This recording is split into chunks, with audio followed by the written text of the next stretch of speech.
Bonjour, c'est Michel Drac. De retour, les vacances sont finies et on recommence avec les notes de lecture. Et donc aujourd'hui, je vous présente un livre. Je vous présente Terrorisme, face cachée de la mondialisation de Richard Labévière, dans le cadre de la série de notes de lecture que je fais pour préparer une vidéo de synthèse sur l'État islamique. Donc là, on commence d'ailleurs à s'approcher de la fin de cette série de notes de lecture. C'est pourquoi je ne vais pas reprendre la totalité du contenu de Monsieur Labévière. Il y a des parties assez larges que je vais zapper, non pas parce qu'elles ne sont pas intéressantes, elles sont très intéressantes, c'est un très bon livre, mais tout simplement parce qu'en fait on les a déjà vues. C'est-à-dire qu'il y a une partie de ce que raconte Monsieur Labévière qu'on a vu avant chez Thomas Flichy de la Neuville et Olivier Hahn dans leur livre sur l'État islamique, ou qu'on a vu avant dans d'autres ouvrages qui ont été chroniqués au fil de cette playlist. Alors, qu'est-ce que nous explique M. Labévière? Ce qui est intéressant, c'est qu'il a un point de vue synthétique sur le terrorisme. C'est quelqu'un qui a manifestement énormément étudié le sujet et qui a essayé de l'étudier sous tous les angles possibles. Il a essayé de constituer une vision à 360 degrés. Et je pense qu'il n'est pas loin d'y arriver. En gros, ce qu'il nous explique d'abord, c'est que le terrorisme est un phénomène en expansion. Tout simplement un constat quantitatif. Il y a un rapport qui fait le point sur les actes de terrorisme dans le monde. Ce rapport s'appelle Global Terrorism Index. C'est un rapport qui est produit chaque année par le Institute for Economics and Peace. Et depuis 16 ans, ce rapport montre que chaque année, il y a plus d'actes de terrorisme que l'année précédente et plus de victimes du terrorisme que l'année précédente.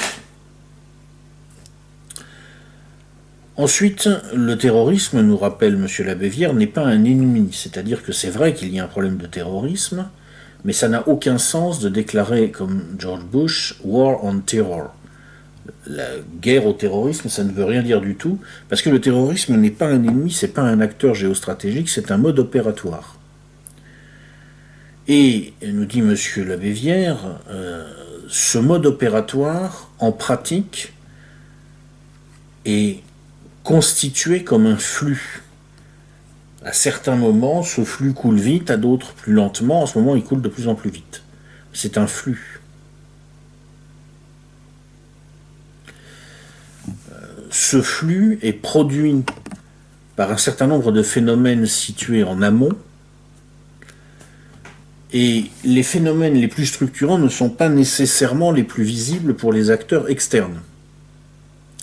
Par exemple, Richard Labévière insiste longuement sur le fait que, pour qui voit les choses de l'extérieur, le terrorisme, on va dire islamiste ou djihadiste, c'est d'abord une affaire de religion.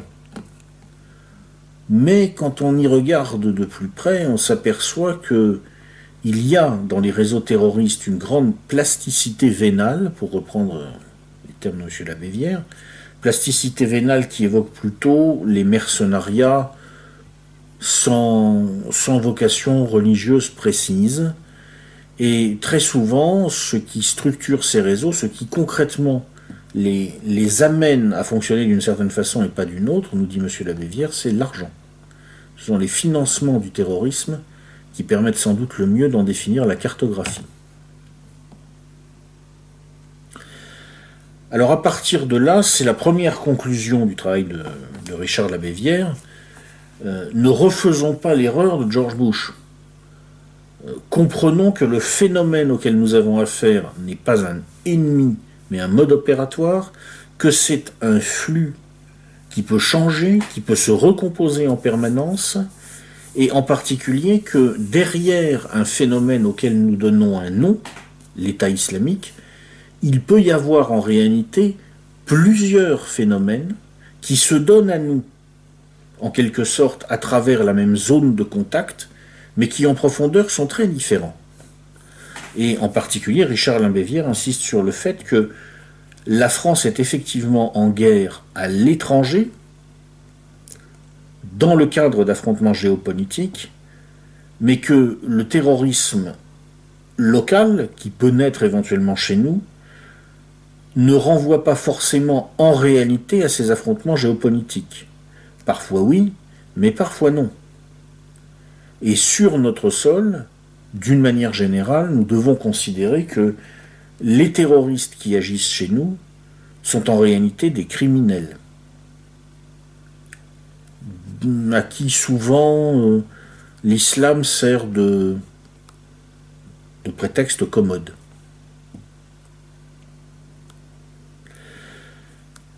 Le mouvement islamique lui-même, qui sert en quelque sorte de prétexte, le salafisme, n'est, nous explique M. Labévière, pas monolithique.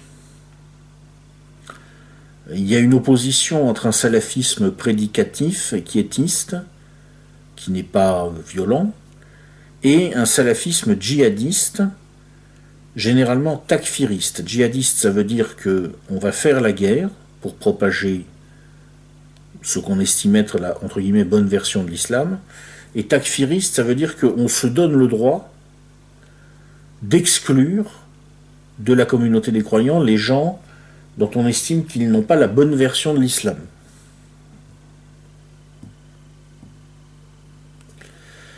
Ce salafisme est aussi divisé sur le plan organisationnel, d'ailleurs plus que doctrinal, entre, on peut dire, une filière frères musulmans, qui est née historiquement en Égypte, qui est très puissante en Égypte, qui a des bases, des soutiens en Turquie et au Qatar, et un salafisme en Arabie Saoudite, un salafisme on pourrait dire saoudien, qui repose sur l'alliance entre une dynastie, ou plus exactement, en fait une tribu, parce que le principe d'égalité des frères dans le monde arabe, si vous voulez, fait que même si au départ vous avez une dynastie, au bout de quelques générations, ça, par la force des choses, ça devient une tribu.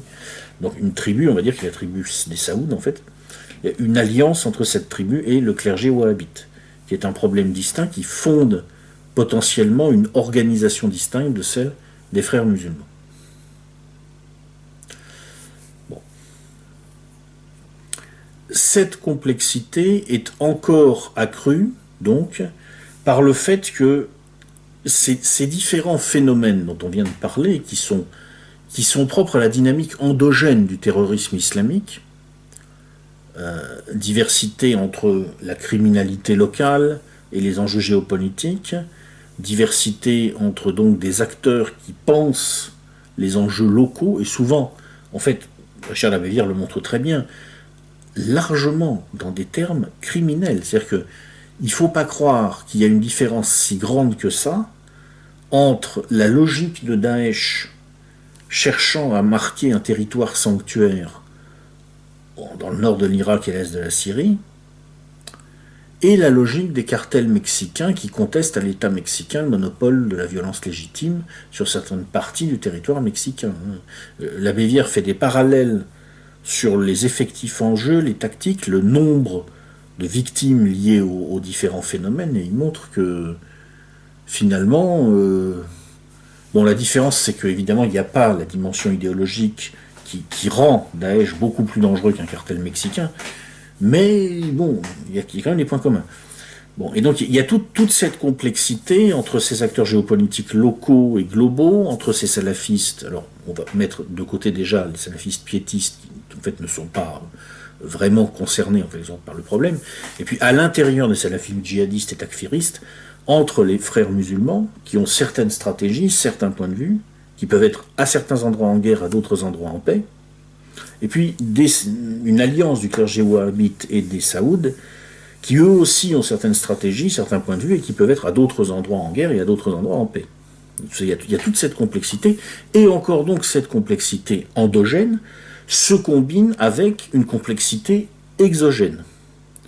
Parce que les acteurs en question, qui instrumentalisent d'autres acteurs à l'extérieur de la sphère djihadiste et qui s'instrumentalisent entre eux, sont en retour instrumentalisés par ces acteurs extérieurs.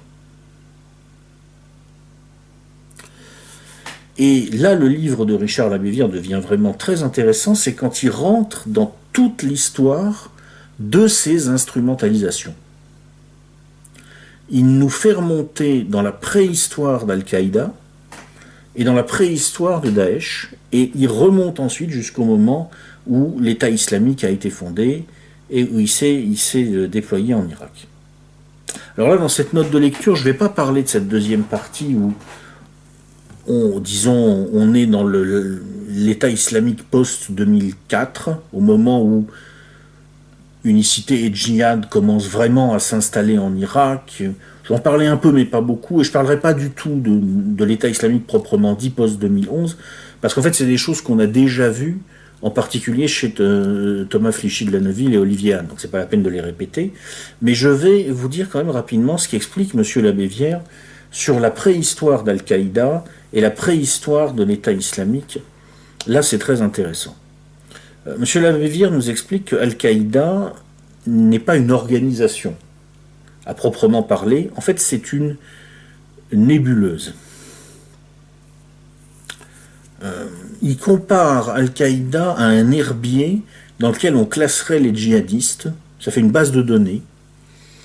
Et puis, on peut, comme ça, les utiliser, leur suggérer, toi tu vas là, toi tu vas là. Alors il y a quand même un noyau central où il y a quelques fonctions de base, et puis il y a quelques centaines de membres dans cette Al-Qaïda centrale, mais c'est tout petit en fait, et ça ne correspond qu'à des fonctions support, on pourrait dire. Camp d'entraînement pour la lutte armée, financement, etc. Et ensuite, le reste de l'Al-Qaïda, comme dit M. Labévire, puisqu'il dit l'Al-Qaïda, il ne dit pas Al-Qaïda, le reste c'est 30 000, je crois, ou quelque chose comme ça, djihadistes, 35 000, voilà. 35 000 volontaires étrangers qui ont transité au moins une fois par les camps de la résistance afghane et qui ont été rangés dans l'herbier d'Al-Qaïda. Donc vous voyez, c'est quelques centaines de types dans une petite organisation, son noyau, et en fait autour une immense nébuleuse. Et c'est ça Al-Qaïda. Donc on ne peut pas dire que c'est à proprement parler une organisation, sauf si, à la rigueur, si on parle de son tout petit noyau central, et encore, même ce fonctionnement est assez peu organisé à stricto sensu. Ce qui est très intéressant, c'est ce qu'explique M. Labévire sur la façon dont ça s'est constitué. L'origine, c'est l'invasion, on va dire, de l'Afghanistan par les soviétiques. Je crois que c'est fin 78. En 1979, il se passe un événement qui, à l'époque, évidemment, est inconnu des gens ordinaires, et qui ne semble pas si important que ça, mais qui va être pour la suite très important. Les services secrets américains, probablement la CIA, demandent au chef des services secrets saoudiens à l'époque, le prince Turki, en quelque sorte de regarder d'un bon œil l'initiative d'un businessman saoudien qui cherche à recruter des volontaires pour le djihad contre les soviétiques. Et le prince Turki ne demande qu'à regarder ça d'un bon œil, et il commence, pour le compte des services secrets saoudiens, à traiter, entre guillemets, ce businessman, un certain Oussama Ben Laden. À l'époque, Ben Laden, c'est qui? C'est un fils de famille. Il représente à Istanbul la société Ben Laden Group, qui est une société du bâtiment. Et il a quelque chose, évidemment, dans ce cadre-là, qui est extrêmement intéressant pour constituer des réseaux de recrutement de djihadistes, c'est qu'il a beaucoup d'argent.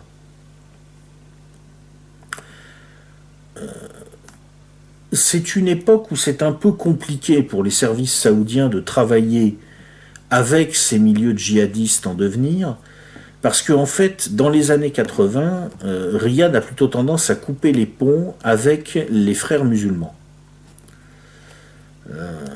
Une partie de l'oligarchie saoudienne, l'oligarchie familiale saoudienne, si vous voulez, n'aime pas beaucoup les frères musulmans à ce moment-là, parce qu'elle trouve qu'ils ont un peu trop tendance à se mêler des affaires intérieures du royaume, un royaume saoudien qui, nous dit M. Labévière, tient plus de la propriété privée familiale que de l'État-nation. Bon.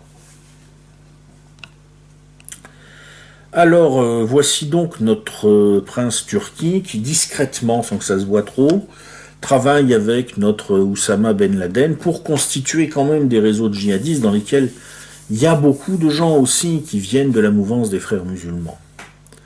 Et puis on envoie ces gens-là en Afghanistan pour faire la guerre contre les soviétiques, où ils sont d'ailleurs très efficaces. En 1984, ce travail a pris une ampleur suffisante pour que Oussama Ben Laden et un certain Abdallah Azzam, un frère musulman d'origine palestinienne, créent ensemble le Bureau des services pour les combattants. C'est l'embryon d'Al-Qaïda. Elle n'est pas encore constituée, mais c'est l'embryon. C'est le moment où, tout en s'affrontant sur d'autres terrains, les wahhabites saoudiens et les frères musulmans se mettent d'accord pour dire, bon, là on a quand même un djihad commun à mener. En 1987, Ben Laden, qui est un sociopathe pur et dur, mais qui, comme beaucoup de sociopathes, n'est pas un lâche, accompagne ses volontaires en Afghanistan. Il participe à une bataille, il est blessé et il perd un rein. Lors de sa convalescence, il va rencontrer un chirurgien égyptien qui s'appelle Abu al-Zawahiri et qui est une figure historique des frères musulmans en Égypte. Il a participé à l'assassinat de Sadat. Et le 20 août 1988, est-ce que Ben Laden le fait de lui-même? Est-ce qu'il agit après en avoir longuement parlé avec Zawahiri? Est-ce que c'est Zawahiri en réalité déjà derrière qui pilote le truc? Je ne sais pas. En tout cas, une vingtaine d'hommes se réunissent au domicile d'Oussama Ben Laden et ils décident de fonder une organisation ou une proto-organisation de petite taille qu'ils appellent la base, Al-Qaïda en arabe. Ce qui les caractérise en cette année 1988, c'est que cette base, donc, cette micro-organisation qui va être chargée ensuite de diffuser ses idées dans une grande nébuleuse djihadiste, ils disent qu'elle doit pratiquer un djihad global. Qu'est-ce que c'est le djihad global? C'est on ne priorise pas les actions en fonction des enjeux locaux, mais en fonction des enjeux globaux. Et on combat qui? On combat les soviétiques, mais on combat aussi les régimes occidentaux.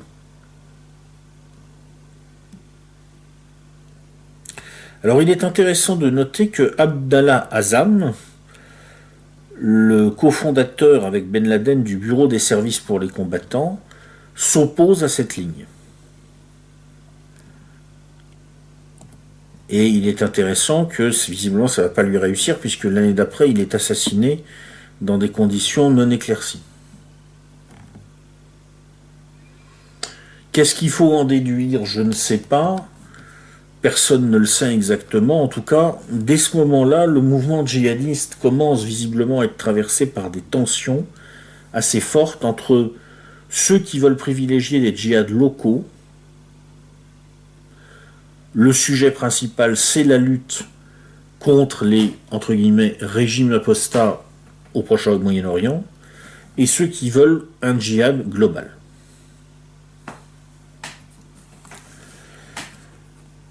En 1990-91, c'est la première guerre du Golfe.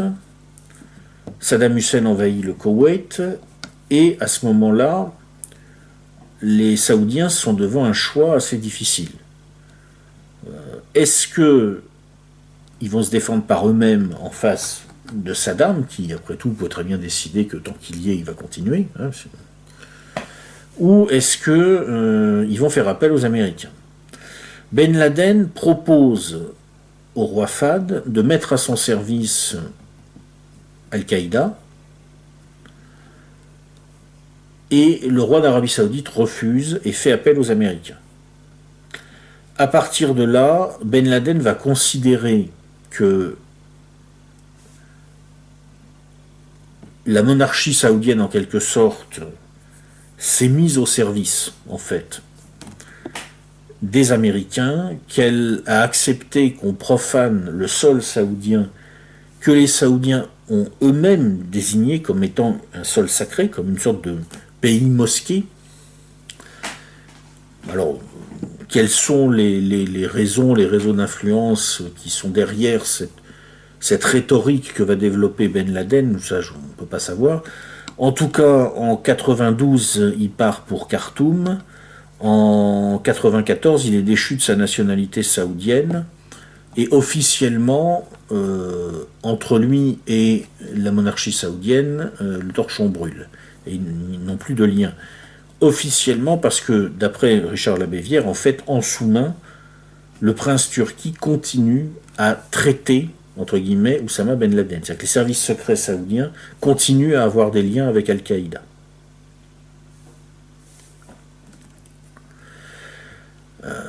En 1993, ce sont les attentats contre le World Trade Center. De 91 à 80, de 92 à 95, Al-Qaïda envoie des volontaires en Bosnie. En 98, 99 et 2000, il va en envoyer aussi en Tchétchénie. À chaque fois, forcé de constater que finalement, ces gens qui disent vouloir mener le djihad global commettent des attentats très spectaculaires contre les intérêts américains. Le premier attentat contre le World Trade Center en 93, puis les attentats de Nairobi et de Dar es Salaam en 98. Mais enfin, quand il s'agit de livrer bataille concrètement, on les trouve plutôt du côté des Américains. C'est assez intéressant à noter, ça montre bien toute l'ambiguïté de cette période.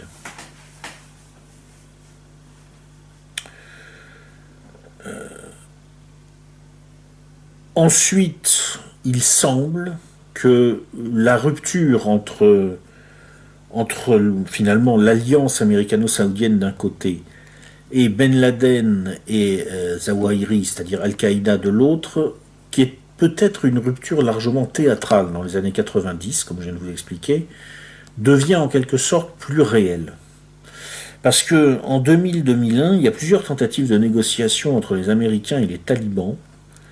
Entre-temps, Ben Laden, qui a lancé une fatwa contre les Américains, a dû quitter le Soudan un peu en catastrophe parce que les Soudanais avaient proposé aux Américains de le livrer.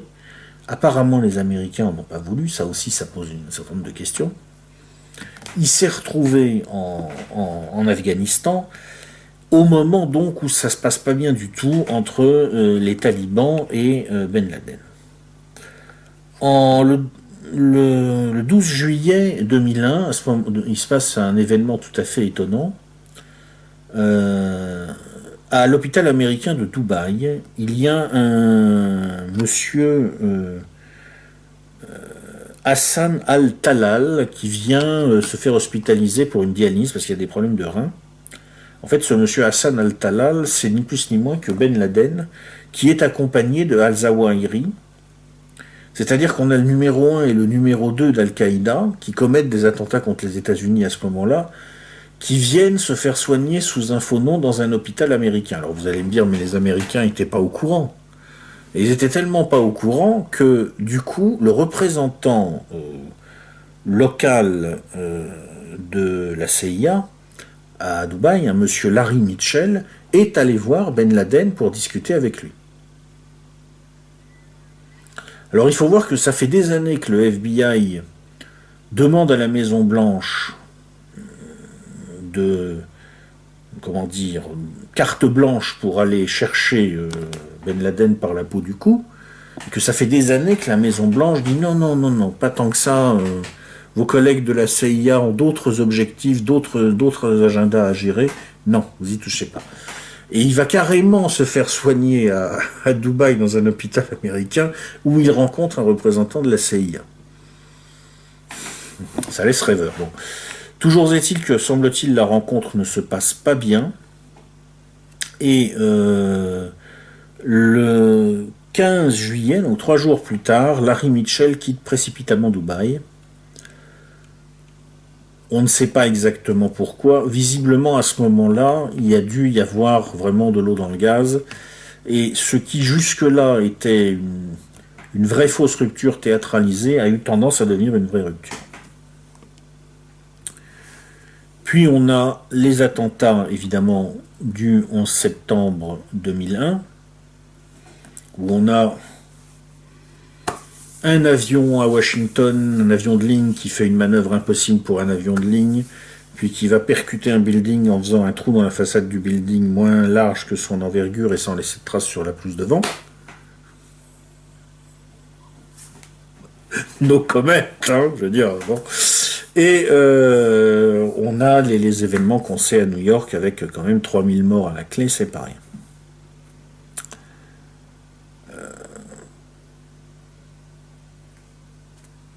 La suite des événements, nous dit Monsieur Labévière, c'est que les Américains vont frapper l'Afghanistan des talibans, et ils vont rater Ben Laden, et ils vont rater Al-Qaïda pour une raison très simple, c'est qu'à part des traînards qui étaient effectivement à Tora Bora, où ils se sont fait massacrer, sinon l'essentiel d'Al-Qaïda est déjà parti quand les Américains frappent l'Afghanistan.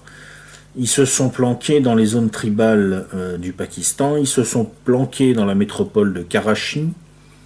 On se souvient à ce propos qu'il y aura un attentat contre des techniciens français à Karachi l'année suivante, et que cet attentat est probablement lié à une guerre interne dans les services pakistanais. Guerre interne dont on peut se demander d'ailleurs si elle est sans lien ou pas avec le fait que les Pakistanais aussi doivent définir un positionnement par rapport à Al-Qaïda. Ce truc finalement que tout le monde peut utiliser, c'est bien une base de données, un herbier pour trouver un djihadiste qu'on va envoyer quelque part, mais qui en même temps peut se retourner contre vous. Vous voyez, bref, voilà l'histoire d'Al-Qaïda qui est quand même assez intéressante telle que la raconte M. Labévière et qui montre bien la complexité entre ces luttes internes au monde arabo-musulman, l'instrumentalisation mutuelle des acteurs dans ce monde et la façon dont ils instrumentalisent des acteurs extérieurs et sont instrumentalisés en retour.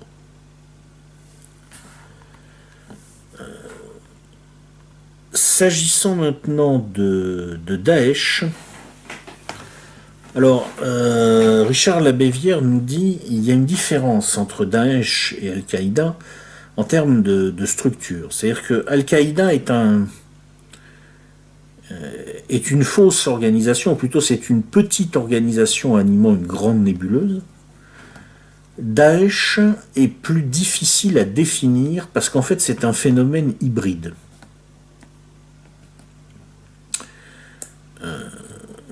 C'est le produit, nous dit Richard Labévière, du croisement de plusieurs dynamiques. La retribalisation de la zone Irak-Syrie, suite à l'intervention américaine de 2003, avec un mélange assez bizarre entre des structures post-militaires, avec beaucoup d'officiers de Saddam,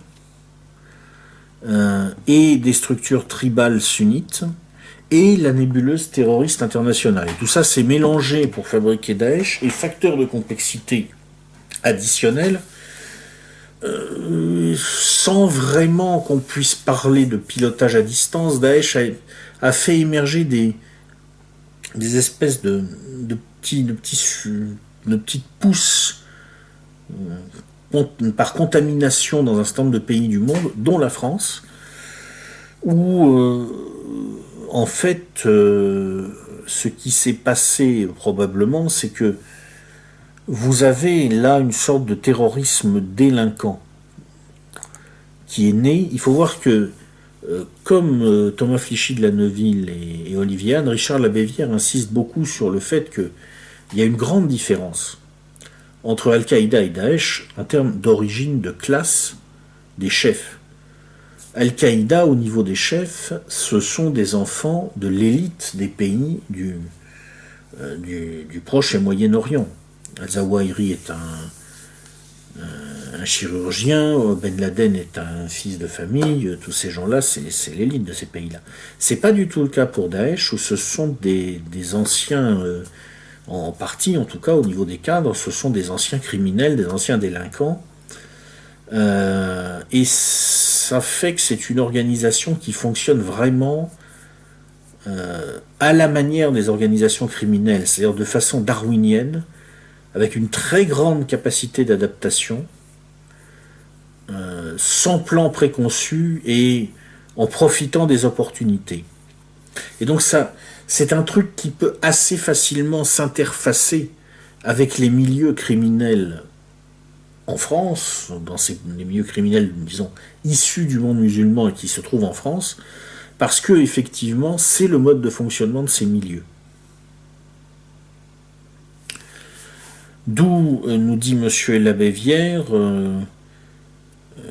l'émergence de quelque chose qui est assez difficile à saisir, c'est-à-dire un terrorisme délinquant sans but, sans revendication politique très précise, qui n'obéit pas forcément, d'après Richard Labévière, à des stratégies géopolitiques précises et bien définies, qui terrifie pour terrifier en quelque sorte, et qui dans une certaine mesure ensuite est endossé par une structure au Proche et Moyen-Orient qui ressemble à un cartel criminel cherchant à sécuriser un territoire où il revendique le monopole de la violence légitime contre l'État légitime. À la limite, moi quand je lis Richard Labévière, je me dis qu'un jour, on pourrait avoir un parallèle qui apparaîtrait entre ce qui se passe entre un truc comme l'État islamique d'un côté et les réseaux criminels terroristes, on va dire, en France, et ce qui peut exister éventuellement entre des zones du Mexique où les cartels ont quasiment expulsé l'État, parce qu'il y a des zones maintenant au Mexique qui sont quasiment en guerre. Hein. Je veux dire, c'est plus une lutte contre la criminalité, c'est une lutte contre l'hypercriminalité de gens qui disent on va être l'État à la place de l'État. On va être des narco-États, des micro-narco-États qui s'installent comme ça. Hein. Et peut-être le rapport entre ces gens-là et certains gangs aux États-Unis, qui se sont implantés aux États-Unis, comme le MS-13, vous voyez, ce genre de choses, tout ça peut s'imbriquer. Et finalement, les rapports entre Daesh et les milieux délinquants et, disons, terroristo-délinquants en France peuvent être un peu du même ordre. Quoi.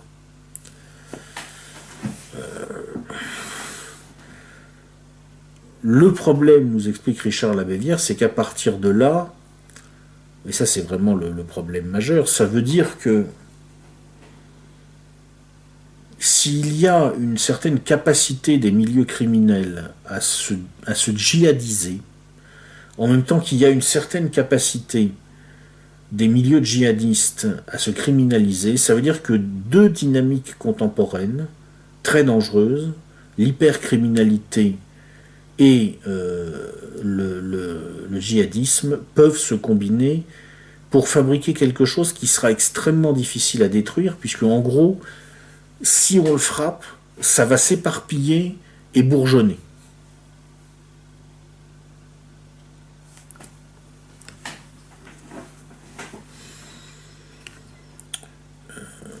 Alors, si on rentre maintenant un petit peu dans le détail de la façon dont Daesh s'est constitué, si on parle de la préhistoire maintenant de Daesh,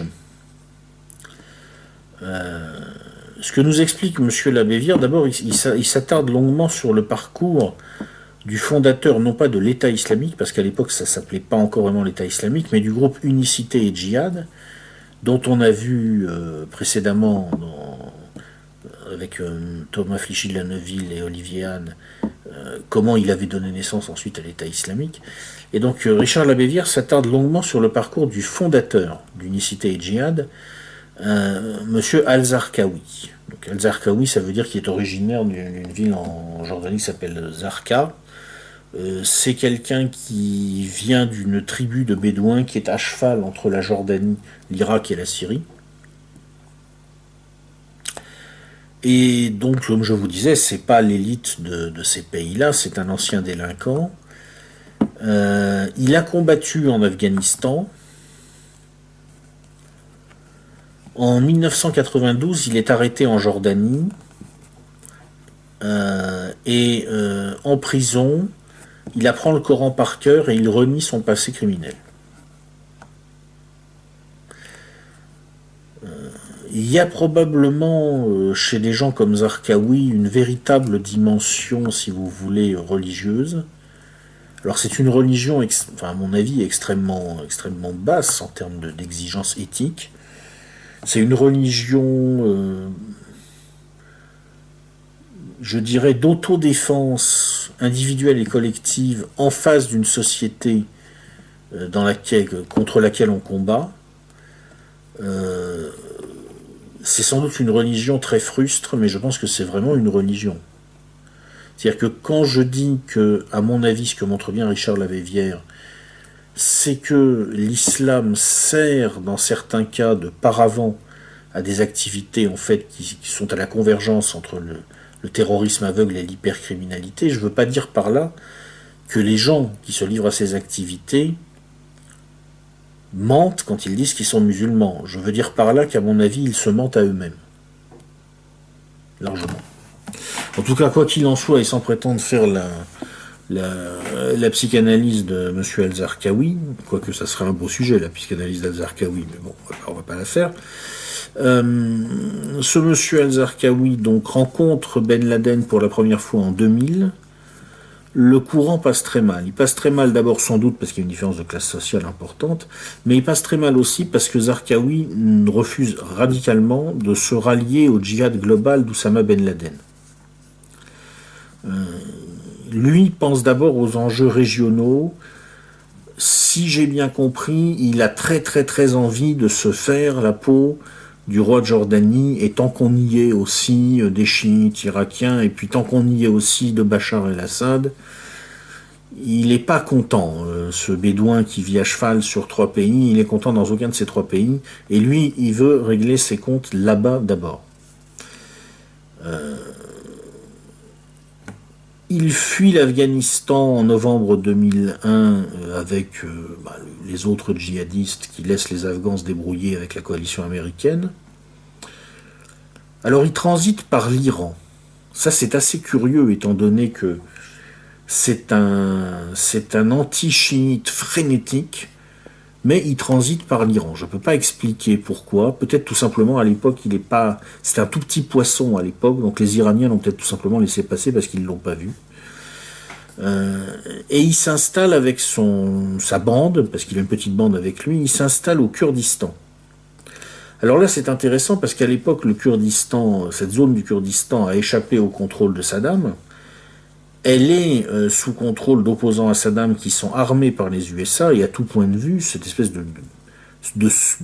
pré-État, de proto-État kurde qui se trouve là, est en réalité un protectorat américain. Et c'est là que Zarqawi vient s'installer. Pourquoi les Américains le laissent s'installer alors que très vite il va montrer qu'il a une énorme capacité de nuisance? Parce que le mec... Je veux dire, Zarqawi, c'est le mec que les autres djihadistes, pour beaucoup d'entre eux, ont fini par regarder comme un dingue sanguinaire. C'est pas donné à tout le monde quand même. Je veux dire, dans ce milieu-là, passer pour un dingue sanguinaire, il faut vraiment avoir mis la gomme. C'est Zarqawi. Donc les Américains l'ont assez vite repéré à partir de 2002, 2003 et surtout après la chute de Saddam. Et apparemment, ils l'ont laissé faire. Alors, ce que sous-entend Richard Lavévière, c'est qu'en fait, ce qui s'est passé, c'est que comme entre-temps, la rupture théâtralisée avec Ben Laden était devenue une vraie rupture, et que, bon, ils n'ont pas dégommé Ben Laden tout de suite, alors qu'ils savaient où il était. Quand il s'est fait tuer, je crois que c'était en 2011, si ma mémoire est bonne, ou quelque chose, non, c'est plus tard. Enfin bon, je ne me souviens plus. Bref, quand il s'est fait tuer au Pakistan, Ben Laden, ça faisait plusieurs années que les Américains l'avaient logé, ils savaient qu'il était là, apparemment. En tout cas, si je suis Richard Lavévière, parce qu'il y a aussi des gens qui disent qu'en fait, on l'avait tué depuis longtemps, simplement on a officialisé sa mort par une opération mise en scène. Bon, c'est une autre thèse. Bon, quoi qu'il en soit. Les Américains n'ont pas officiellement dégommé Ben Laden à l'époque, mais enfin, clairement, ils ont un problème avec lui, ils ont un problème avec Al-Qaïda. La rupture théâtralisée est devenue réelle. Et finalement, avoir un mec comme ça, qui vient et qui dit « Ah, moi, je veux pas le djihad global. Moi, je veux pas le djihad global. Moi, je veux le djihad local. Je vais, je vais un peu de temps en temps découper en rondelles un Américain devant une caméra, comme ce qui est arrivé à ce pauvre Nicolas Berg, qui s'est fait égorger devant une caméra. C'est un des premiers à avoir eu droit à ce traitement. Bon, certes, ça ne fait pas de M. Zarqawi un ami des États-Unis. Mais enfin, finalement, lui, il n'est pas très embêtant pour les Américains. Par contre, il est parfait pour foutre la merde entre les sunnites et les chiites, en Irak, mais aussi pour foutre la merde entre les partisans de la République arabe syrienne et les sunnites non partisans de la République arabe syrienne en Syrie. Et il est parfait pour foutre la merde dans toute la zone. Quand vous avez des gens qui passent leur temps, puisqu'apparemment c'est un sport chez les Américains et bien entendu chez les Israéliens, de redessiner la carte du Proche et du Moyen-Orient pour voir comment on peut défendre ses intérêts, c'est parfait d'avoir un type comme ça qui fout la merde localement et qui embête en plus des gens qui semblent être plutôt engagés dans un djihad global qui devient un peu dangereux, qui a un peu tendance à échapper à tout contrôle. C'est bien. C'est bien. Donc il est probable, en fait, c'est ce que dit M. Lamévière, que, pour dire les choses simplement, la CIA et les différents services de renseignement occidentaux qui opèrent dans la zone, enfin occidentaux et israéliens bien entendu, tous ces gens-là se sont dit, mais au fond, ce petit Zarqawi là et sa bande de frappadingues, ils sont embêtants pour qui? Ils sont embêtants pour le gouvernement chiite irakien qui est en train de confier, on l'a vu avec Thomas Flichy de la Neuville et Olivier Hahn, des contrats aux sociétés chinoises. Ils sont embêtants potentiellement pour les Syriens, le gouvernement de Bachar el-Assad, dont on a besoin de dégommer pour redécouper la carte du Proche-Orient. Ils sont embêtants pour les Iraniens, et on est assez content d'embêter les Iraniens d'une façon générale, visiblement à Tel Aviv et à Washington. Même si on va l'être de moins en moins à partir de 2014-2015 à Washington, ce qui pourrait expliquer, en plus de l'intervention russe, pourquoi, après avoir fait semblant de lutter contre Daesh, à un certain moment, les Américains, semble-t-il, se sont décidés à lutter vraiment contre lui à partir de 2016. Mais voilà, dans un premier temps, on a laissé Zarqawi faire son numéro. C'est ça l'histoire de la préhistoire de Daesh, en quelque sorte, parce que il était bien utile pour des gens que ça n'embête pas particulièrement apparemment de travailler avec un type qui trouve ça normal d'égorger les gens devant les caméras. Voilà. Alors, je ne vais pas rentrer dans tous les détails de ce qu'explique par ailleurs M. Labévière, ça serait trop long. Je vais simplement signaler que son livre est très intéressant aussi sur deux plans. D'abord, il y a un long exposé sur les réseaux d'influence atlantistes à l'intérieur de la diplomatie française.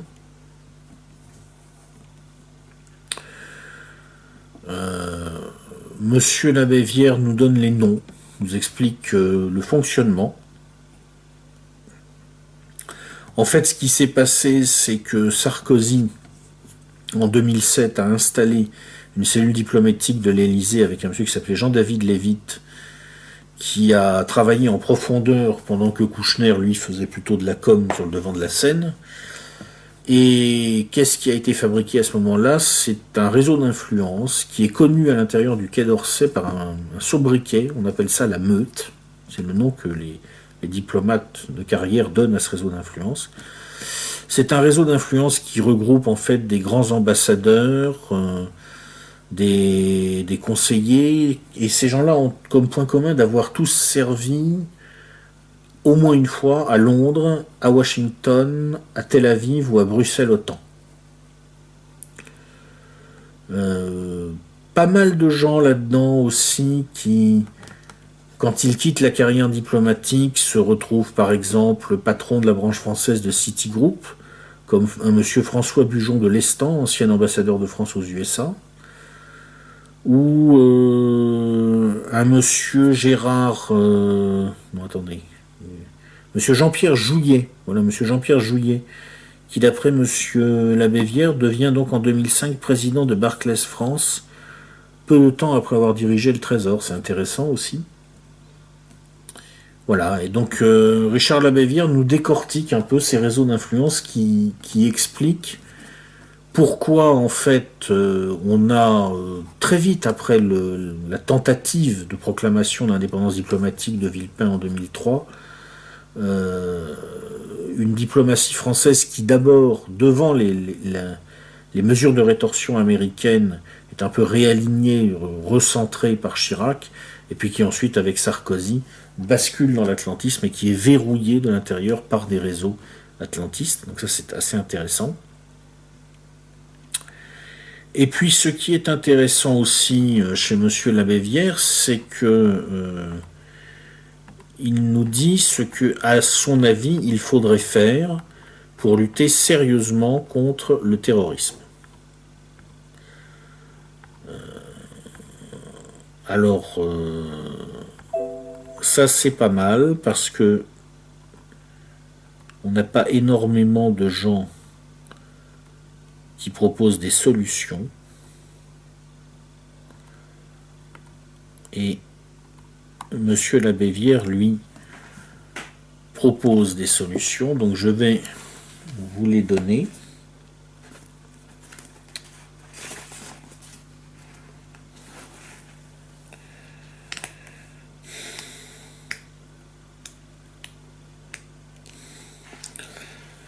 Voici ces 7 propositions. Donc la première proposition, c'est la lutte contre le financement du terrorisme. Puisque, évidemment, c'est là que se passent les choses importantes. Il y a une chose qui est amusante dans ce que dit M. Labévière. Donc pour vous donner une idée des ordres de grandeur, Daesh a eu 2 milliards de dollars en caisse au sommet de sa forme. Le total des comptes qui ont été gelés pour lutter contre les financements du terrorisme depuis 15 ans, c'est 120 millions de dollars. Voilà. Ça vous donne une idée de ce qui se passe, c'est-à-dire en gros, pratiquement, il n'y a pas de... Enfin, je vais pas dire qu'il n'y a pas de lutte sérieuse, parce qu'il y en a une, 120 millions de dollars, c'est pas rien, mais c'est pas l'ordre de grandeur des problèmes qui se posent. Deuxième proposition, bien sûr, il faut changer les orientations de la politique étrangère de la France, c'est-à-dire qu'il faut arrêter avec le grand n'importe quoi néoconservateur à la française.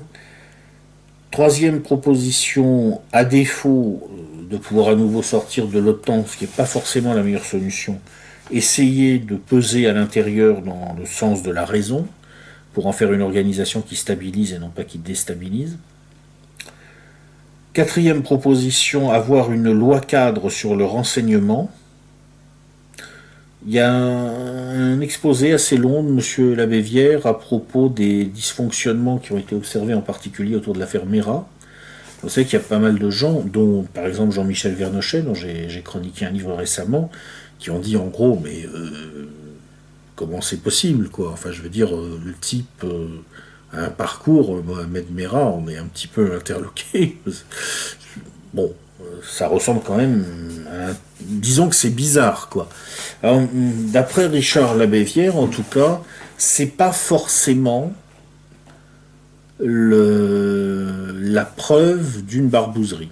Lui pense que ça peut être vraiment l'effet d'une accumulation de dysfonctionnements qui font qu'un type qui est traité par la DCRI, qui est identifié depuis très longtemps, enfin je veux dire, Mera, il est voyant comme un sapin de Noël, hein, bon, peut faire ce qu'il fait, et dans un premier temps, on pense pas à lui, et puis on va le chercher à la fin, enfin, on peut faire ce qu'il fait, si c'est lui qui l'a fait d'ailleurs, on n'en est pas sûr, et puis à la fin, on va le chercher pour l'arrêter en finesse en tirant 3000 cartouches, je sais plus combien, enfin bon, moi, personnellement, honnêtement, j'ai du mal à y croire. Je ne dis pas que ce que dit Richard Labévière n'est pas vrai, c'est très intéressant ce qu'il explique sur les dysfonctionnements à l'intérieur de l'appareil judiciaire français. C'est possible, hein, je veux dire, les organisations bureaucratiques peuvent répéter la même erreur des dizaines de fois avant de se guérir d'un biais, mais là, quand même, je dois dire que j'ai du mal à y croire. Bref. La cinquième proposition, transformer la section centrale de lutte antiterrorisme du parquet de Paris en un véritable parquet national dirigé par un procureur national antiterroriste. Plus largement, renforcer certains dispositifs du code pénal et du code de procédure pénale, par exemple en matière de droit de séjour des immigrés et de politique d'asile. Bon, on voit bien de quoi il parle, hein. Bon courage pour arriver à le faire comprendre aux idéologues doctrinaires qui nous servent de classe dirigeante. Sixième proposition, bien sûr, agir en amont sur les crises structurelles de nos économies et de notre société. C'est-à-dire que, en gros, d'une manière générale, ne pas croire qu'on peut résoudre le problème posé par le terrorisme sans résoudre aussi les causes profondes sur lesquelles, d'ailleurs, je reviendrai dans ma vidéo de synthèse, en reprenant à ce moment-là certains des éléments qui sont cités par Richard Labévière, et en m'appuyant en particulier, effectivement, sur le travail d'un philosophe que cite Labévière, et qui a écrit des choses très intéressantes pour comprendre un petit peu comment on peut se fabriquer la psychologie terroriste. C'est un monsieur qui s'appelle Bernard Stiegler, donc j'en parlerai un petit peu ça dans ma conclusion. Et puis, la septième proposition, qui est très intéressante, venant de la part de quelqu'un qui manifestement a écrit son livre pour s'adresser plutôt, on va dire, aux gens entre guillemets de gauche.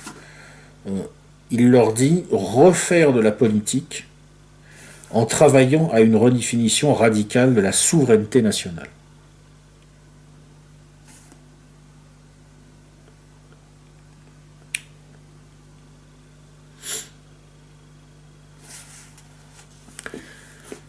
Il a raison, ça aussi j'en parlerai dans ma conclusion. Voilà. Donc je ne peux pas... je suis un peu embêté parce que ce livre est tellement riche que si je devais parler de tout ce que j'y ai trouvé d'intéressant, la note de lecture prendrait 3 heures. Donc je vais m'arrêter là. En tout cas, c'est un très très bon livre. Je vous ai parlé de Crime sans châtiment, Jean-Louis Ambert, je vous ai dit c'est celui qu'il faut lire, mais en fait celui-là aussi c'est le même niveau. Ce sont les deux livres franchement qui m'ont le plus appris. Voilà, cette série de notes de lecture donc sur l'État islamique est presque finie. Il reste 3 vidéos, 2 livres à voir et puis la vidéo de synthèse et de conclusion. Donc les 2 livres à voir, le prochain qu'on va voir c'est Thierry Messant, Sous nos yeux. On va s'intéresser à la grille de lecture de Thierry Messant qui lui est très centré sur les enjeux internes à l'oligarchie impérialiste occidentale, qui explique effectivement beaucoup de choses sur ce qui se passe autour de cette histoire d'État islamique. Et puis on finira pour la bonne bouche par un truc, alors je dirais pas que j'ai une totale confiance dans le bouquin, mais il faut quand même en parler, et il y a 2-3 passages où on tombe vraiment à la renverse, donc c'est marrant, enfin si j'ose dire. Les Revenants, d'un monsieur qui s'appelle David Thompson. C'est pas le même niveau de réflexion que ce qu'on vient de voir, mais c'est pas mal quand même, c'est très documenté. Et parce que le problème, si vous voulez, c'est quoi les revenants? C'est que les mecs qui sont partis là-bas faire du tourisme djihadiste en Irak, le problème, c'est, déjà, c'est qu'ils partent. Je ne pense pas que ça donne une bonne image des Français à l'étranger. Mais ce qui est encore pire, c'est qu'ils reviennent. Et vous allez voir, quand on va lire les revenants, qu'effectivement, on va avoir un petit problème, là, même un gros, et qu'il faut en parler. Voilà. J'espère que j'ai pas été trop long, que je me suis pas trop perdu dans les détails, mais il y a tellement d'informations dans le bouquin de Richard Labévière qu'il fallait quand même que je vous en donne une partie, parce que c'est très intéressant. Et je vous dis à bientôt.